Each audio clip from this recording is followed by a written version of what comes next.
next year and be ready to kick that level of ass here. But let me tell you about her sister, Aminata, the one who's in detention right now. That student is here in our media program. She's usually involved in this podcast, the little podcast that we're doing that we're just getting off the ground. This student wouldn't talk a couple years ago. I took a video. Hey, what do you like about Steambox? And she was like, hey, I got a lot of friends. Yo, like she didn't talk, like she's opened up, she's grown so much, and it's here with Steambox, and it's a lot of the opportunities. I can't take sole credit for that stuff, but I know we were part of the reason. You know what I mean? I seen my man Richard, who's at this table right now. I seen him struggle with a lot. Yeah, he's always fanboying over Pokemon and Frozen and whatever the hot thing is right now. We were talking to Richard earlier. He's the man. Richard is the man. Talk to him some more. He's all about Bayonetta and all this stuff. He's gonna fanboy out right now over Bayonetta. I wish you guys could have seen that. This kid just had a spaz attack for like 3 seconds. Totally spazzed out. It was awesome. Yo, Richard comes in. I just talked about a lot of people coming in and leading programs, and that's what happens at Steambox. The youth lead the programs. Richard hasn't led building an arcade cabinet. Richard hasn't led building anything. He comes in, he digs in, he hangs out with his friends, and he gets the work done. This program is for everybody, man. This program is for the jocks, it's for the geeks, it's for everybody. And I love that. I love that it's theirs, and they can do whatever they want with it. And Can I come build something? When you talked about the pride in their eyes, man. No. I just got shot down. He's growing his beard. That's about it. I'm building my beard right now. Building your beard. Yo, the next part of this program is the partnerships, man, and that's what's happening right now. You are here playing with us. You're in the door right now, man. Yes. I want to say something, you know, because me and my buddy were talking about this on a podcast about a couple months ago.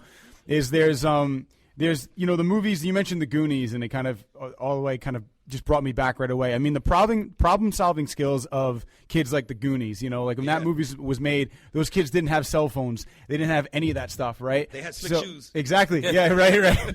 So now, you know, in today's society, everybody's got their iPhone. They have their Android, whatever. So if they have a question, they automatically go on Google, right? But without any of that technology, I mean, it's in like a map. I mean, they were able to kind of track down where this balloon went.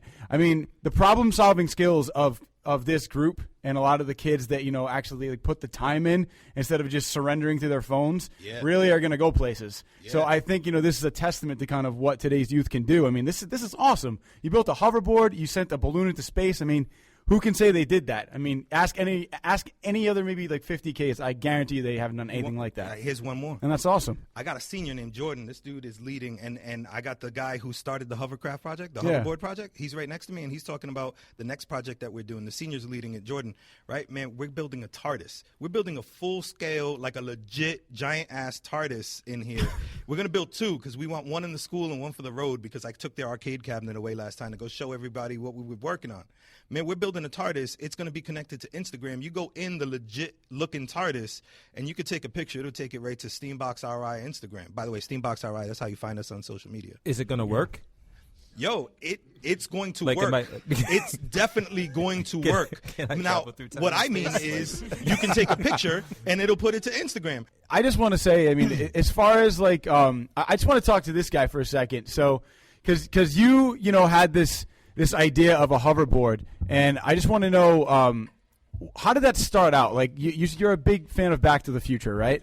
So talk about like what got you into it and how this production kind of just came about. So I got into a video that I saw with Tony Hawk, a fake hoverboard, and I just brought an idea, and I kept looking up hoverboard stuff, and I saw this Neo board that it's a legit hoverboard, but it only hovers for like 2 inches off the ground, and that got me thinking, why don't Steambox make our own hoverboard? Yeah. And what did you use to make it? Because I know that Rob had mentioned like wood, and there was like, you know, some shower curtains. So how did it all come together? Because those seem like, if you think of a hoverboard, I automatically don't think of wood and a shower curtain. So talk about like how that works. So I brought the idea to Roberto, and he said, why don't we just make it like that? Because magnets are not going to work because they're too heavy and won't bring enough like far distance, and we just made it how like the design was made, or plans. That's awesome. And you guys use a leaf blower, correct? Yeah. That's pretty awesome. Yeah. So I mentioned this to a couple of you guys. You've seen the Back in Time documentary on Netflix about Back to the Future? Yeah. What did you think about that hoverboard that they're actually making? I mean, like they're using like magnetic fields to make it, which I think is pretty cool. I thought of it like it was really complicated. It is. It's extremely complicated, but I think for the amount that the amount of money they've put into that, right, to make that actually happen, and you guys made it out of wood and like shower curtains for Rob said a couple $100. Like that's a feat, man. That's awesome. So I just want to give like congratulations to you, man, because I think that's so cool. So awesome job. Thank you. Yeah, I mean, I think that's what Lexus probably would have been like. Yeah, seriously. This guy's making hoverboards for $100. What do we need to spend? What would they spend? Like I think it was close to almost $100,000 to try to get this thing together. Yeah, like I mean, like you should go to Lexus and be like, look, $100,000, $50. Yeah. This is what we can do for $50, right? Like that's. I mean, seriously, that's like.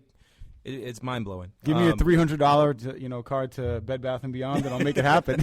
You know what I'm saying? So it's awesome. So it's like MacGyver, man. Yeah. I want to ask you guys. I mean, because Cooley and I, Cooley's a huge comic book guy. I love comic books too. I'm more of like a movie guy, TV guy. Like that's kind of my specialty. But we were talking to it was Richard, right? We were talking to Richard about this earlier, we were able last week to actually get into an advanced screening and check out Deadpool. And Deadpool, I will tell you, is an amazing movie, and you guys all need to go see it because it was freaking awesome. So make sure you guys go check it out. But I could just tell that by the reactions of when I said Deadpool, like how psyched you guys are about that. So talk to me about what about Deadpool. I mean, show of hands. Who has read the comic books? Okay, see that, but that's my point. Have you? Gotcha. Does the video game count? The video game absolutely counts because it is. All right. Yeah. So written most by of Daniel Way, who is I'm that guy. Written by Daniel Way, who was the writer for the Deadpool comic for a very long time, and the game is friggin' incredible. I love it. So most of you guys have not read the comic books, which is fine, but anybody, grab a mic and jump in and tell me what excites you about Deadpool. Like, not knowing anything about it except from seeing the trailers. Like, what's got you guys so excited about it? Well, he's a badass. Damn right. He is that. What else? What else besides just being a straight-up badass? What else? Let's see. Well, most of the time, he's like basically not the type of superhero you would think from any other ones that you know about. He's more like kind of like the laid back type, I guess. I wouldn't say laid back, but he's not.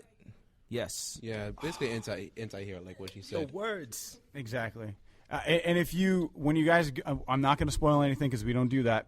But when you go, yes, we do. Well, we spoil a lot, right? But we made a promise that we weren't going to spoil anything about Deadpool because we want you guys to enjoy it as much as we did seeing it for the first time, not knowing anything. Mm-hmm.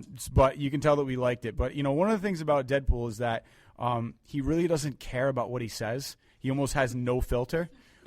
which makes him extremely funny, Yeah. And he's gonna say things that a normal superhero wouldn't say when he's saving the day. Like he'll save the day and then flick off the bad guy because you know what I mean, because he doesn't care. You know what I mean? But that's one of the great things about Deadpool is that he kind of brings out some things in some things that we would kind of want to do. You know what I mean? But wouldn't. Because we're afraid of what the reaction might be, and he doesn't care about that. So, anybody else have anything to say about Deadpool? I know you guys were kind of excited over here. Jump in. Anybody? Come on. Somebody jump in. Yeah, go for it, and then you'll jump in right after. Okay, so the first time I was introduced to Deadpool was because of the game. Sadly, I wish I could have said, I read the comic books, but I didn't. And I do read manga though, but that's like completely different. The first time I was introduced to Deadpool was through the game, and it wasn't like I played the game; it was a gameplay. Yeah, on definitely. YouTube. Right. And I was like, wow, I really like this character. Like Deadpool is amazing. He does have like no filter, and I love how he has like that multi-personality, like that voice inside his voice. Yeah, inside his head, and. Like, I don't know, the things he says is so, like, iconic, I guess, because, like, he could be, He could be completely like I say like a lie. I just noticed. It's okay. He could be trying to fight crime, and then he's like, "Wait, I want to make 1,000 pancakes out of nowhere." We're gonna take a quick picture because I can see him. All right, let's go. There we go. 1, 2, 3. Well, Yeah, so you're talking about the game, and Yeah. he said things that like he So- doesn't have a filter and so forth. Mm-hmm. So based off the game, I was like, wow, I really like this character. And then I started researching on him. Like, found out he's an anti-hero. He's kind of not almost all the heroes, but a lot of the heroes don't like him because he's very like lunatic-ish. Definitely. And then I saw like a digitally like CGI made trailer for the movie. This was a few years ago, and I was like, whoa, this is crazy. Like this what's his name? Ryan Reynolds, yeah. Ryan Reynolds. He's, famous for portraying Deadpool in, I guess, animated series. I'm not sure. I'm not sure. Was he in the animated series? Like Ryan for Reynolds his or- voice. Ryan Reynolds? Ryan Reynolds was not. It was, I can't remember the name of the dude, but it was the same guy that did the voice in the video game. Okay. Oh, okay.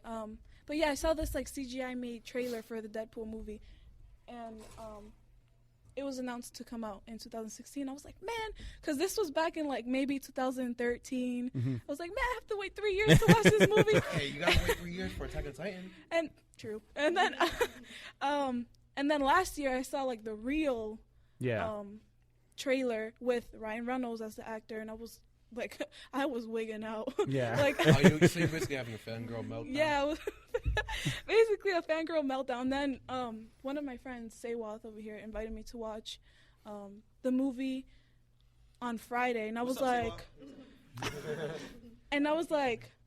are you kidding me? Like, what type of question is that? Of course I'm gonna watch the movie. I want to watch the movie on Saturday.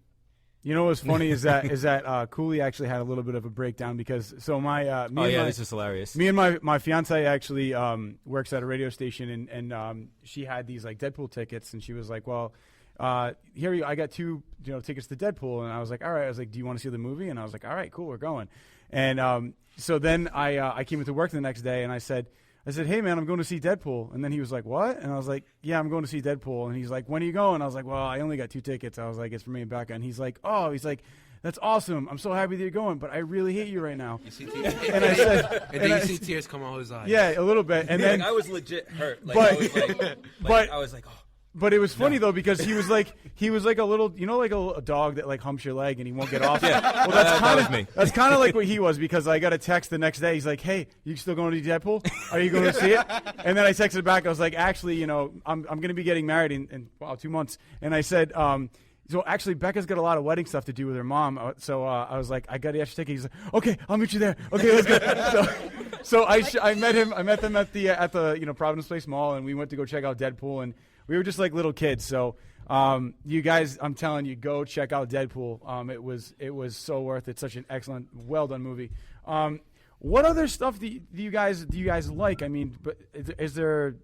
Like, besides any, what other movies do you watch? What TV shows do you watch? Do you watch Walking Dead? Did you watch Breaking Bad? Did you watch any of that stuff? I watch Walking Dead, but most of us here, we watch anime. Anime, Anime. Yeah, That's Japanese right. anime is the best one ever. Yeah, Rob told me if I didn't brush up on my anime, I was going to be like an outcast over here. So I didn't take his advice. So, but I did watch it. I definitely watched an an episode outcast. of One Punch Man, by the way. I want And- Oh wow, man! See, wow. And I thought it was the most hilarious thing I had ever seen. Yeah. So, huh? We got to get him on the mic. Shoot. Yes. We talked to you earlier. Now you just We pretend. said we got to get him on the mic. He says no. I'm like, get on the mic, kid. Uh-oh. What? Look at him. He's ready. He's ready. Bayonetta sucks. I will cut you. And yeah, he says it in the most soft voice possible. But yeah, we do watch a lot of anime here in the Steambox program. Like recently, we saw not recently, but when it came out, the Big Hero 6 movie, and like we had a whole like party kind of type thing it was like a screening basically of Nice. Big Hero 6, and everyone was, because Roberto bootlegged it, but shh, we're pirates here. We're not gonna tell anybody. Your secret's safe with us. And the rest of the